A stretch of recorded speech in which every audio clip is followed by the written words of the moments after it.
ಕಲ್ಲಿನ ಶಿಲ್ಪಕಲೆಗಳು ಡಂಕಣ ಜಕಣ ಹಕ್ಕ ಬುಕ್ಕರ ಕಾಲಿಗೆ ಮುಗಿದು ಹೋಯಿತು ಅಂತ ನೀವೇನಾದರೂ ಅಂದ್ಕೊಂಡಿದ್ರೆ ಖಂಡಿತವಾಗೂ ನಾನು ನಿಮಗೆ ಒಂದು ಅದ್ಭುತವಾದ ಶಿಲ್ಪಕಲೆ ಈಗಲೂ ಕೂಡ ಜೀವಂತ ಇದೆ ಅನ್ನೋದಕ್ಕೆ ಸಾಕ್ಷಿ ನಿಮಗೆ ತೋರಿಸ್ತೇನೆ ಮಿತ್ರ. ಮೊನ್ನೆ ತಾನೇ ಅರುಣ್ ರಾಜ್ ಬಗ್ಗೆ ನೀವು ಕೂಡ ನೋಡಿರ್ಬೋದು, ಕೇಳಿರ್ಬೋದು.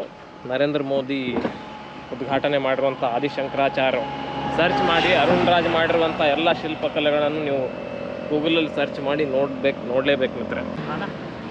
ಫೋಟೋ ತಗೋಬೇಕು, ನೀವೇ ಮಾಡೋದ ಕಲ್ಲಿನಿಂದಲ್ಲ ಮಾಡಿರೋದು, ತುಂಬ ಅದ್ಭುತವಾಗಿದೆ.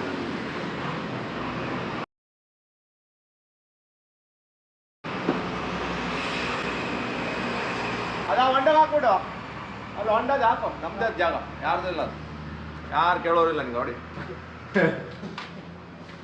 ಯಾರ ತಕರಾರು ಮಾಡಿ ಕಡೆ ನೋಡು.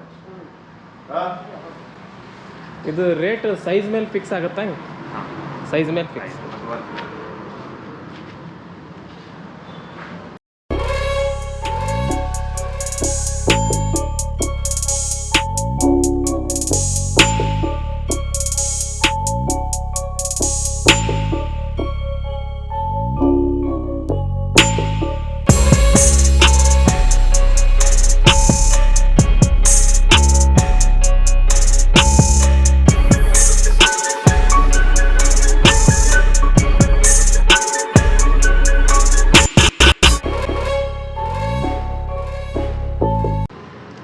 ಶಿಲ್ಪಕಲೆ ಕೆತ್ತನೆ ಮಾಡೋರು ಇನ್ನೂ ಕೂಡ ನಮ್ಮ ಕಣ್ಣು ಮುಂದೆನೇ ಇದ್ದಾರೆ ಅಂದರೆ ತುಂಬ ಅದ್ಭುತ ಅನಿಸುತ್ತೆ.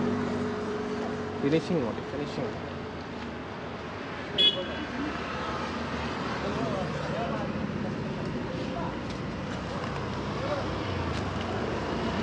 ನಿಮಗೂ ಕೂಡ ಇವ್ರ ಕೈಯಿಂದ ಏನಾದರೂ ಕೆತ್ತನೆ ಮಾಡಿಸ್ಬೇಕಾಗಿತ್ತು ಅಂದರೆ ಕುಮಟಾ ಮತ್ತು ಹೊನ್ನಾವರದ ಮಧ್ಯದಲ್ಲಿ ಇದೆ.